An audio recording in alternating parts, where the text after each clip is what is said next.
28 degrees, so that's exciting. I am headed to the gym. I'm gonna go get some deadlifts in. I have a friend who's in town right now, so I've just kind of been fitting in workouts where I can this week. I haven't missed any. It's just been crazy and hectic, and just driving in and out of the city. So yeah, excited to go deadlift. Gonna go deadlift with a couple friends, and then come back, eat, and then I'm gonna go to a track meet. So we'll see you there.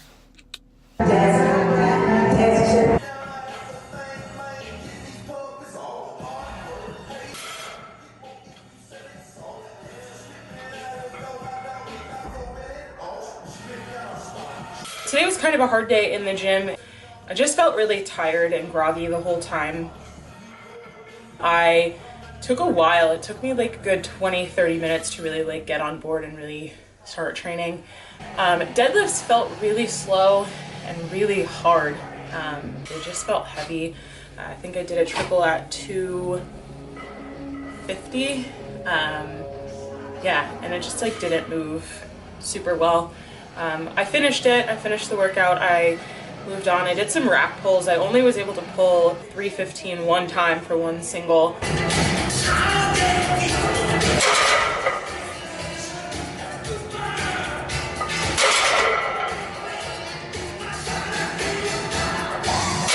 That 315 for one single felt rough. It felt hard. It felt really, really heavy. It felt slow. It felt like it wasn't going to move. But I did do it once. Ideally, I would have liked to do it a few times. And then I benched. Bench was super frustrating. I think bench is probably one of the movements that I've struggled with the most because it's the most technical. And I'm still just trying to find a groove in bench press. I'm trying to decide what feels most comfortable and what feels the strongest and what feels the best for me and for my body and for my body type. And also taking into account the different injuries that I've had, and kind of just figuring out a way to kind of work around, you know, different tendonitis and pain and, you know, past injuries and stuff like that. So bench press has been difficult. In the beginning, it was really hard and I didn't do a great job. And again, I was just trying to get in my groove, but eventually I figured it out. By my last single rep, it looked really good, but everything leading up to that, again, was just like really difficult. I couldn't figure it out. I couldn't get into it. Oh, I didn't even see you there. Oh my God. You should have waited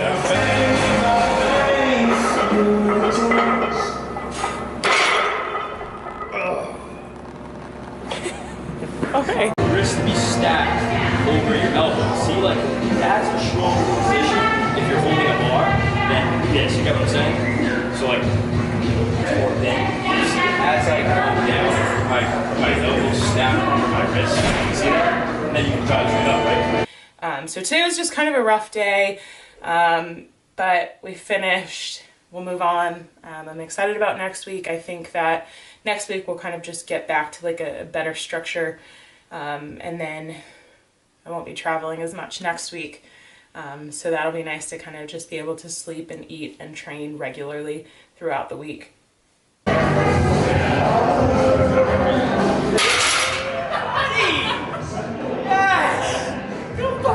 That one. I hate myself. Thank you. You could have done 10 reps right there. Oh my God. You're right. I think I should. Wait, you might have to edit this. You look really small. Yeah. My biceps being strong. That's like the lighting and then next to the cage. If not, that bench doesn't even count. I'm back. That being said, I'm on my way to the National Championships for track and field. I am wearing this pretty little Wabash College track and field shirt. I'm excited to go watch and to go support my friends running and jumping today. So I'll try to film as much as possible for you guys, just because it's something that's fun and it's something that I don't really do a ton of. I don't go to a lot of track meets these days. I'll show you what we're doing in Boston.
The NCAA finalists in 60 meters. In lane 1, the 2018 runner-up Quinn Harlan from Roanoke College. Here we go, Savannah!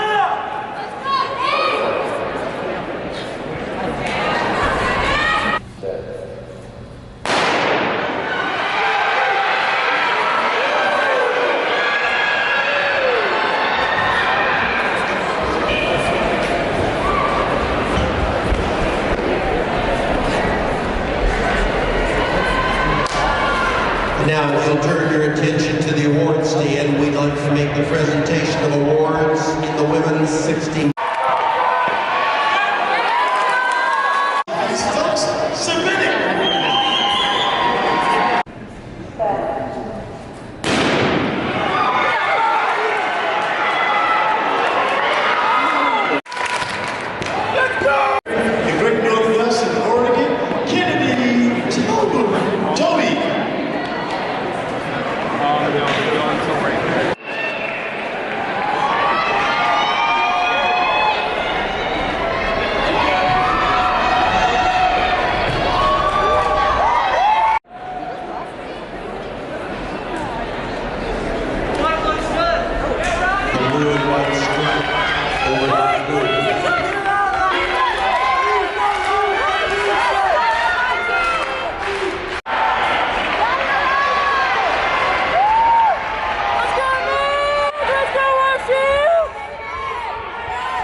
The track meet was a ton of fun. I haven't been to a track meet since I myself was in college. So it was a ton of fun to be there. It was really, really cool that one of my best friends is one of the coaches. To see him, I told him it's really weird to see you as an adult. You are the one in charge now. So it was really fun to just kind of be there and be a part of it. It's a university that I spent a lot of time at when I was an undergrad. So it was just kind of a really fun thing to do. The energy in that place, unreal. The energy like at the track meets that I've been to in the past haven't always been like crazy. So this one was really fun. There were tons of kids from other universities there cheering on the athletes, clapping and getting really into it, getting really excited, which is fun. My friend's athlete, he was a triple jumper, Preston. He's a freshman this year, so this was his first time ever competing at nationals. He was the last person to qualify for nationals. He was seated dead last, but he still made it, which was really awesome. He jumped in the preliminary rounds and was the last one to make it into the final round to hopefully place in NCAA Nationals. And so he jumped 3 times, he fouled on one, he scratched on one, and then he went and had this amazing jump where he set a new school record, he set a new personal best, and it actually ended up qualifying him to become an All-American.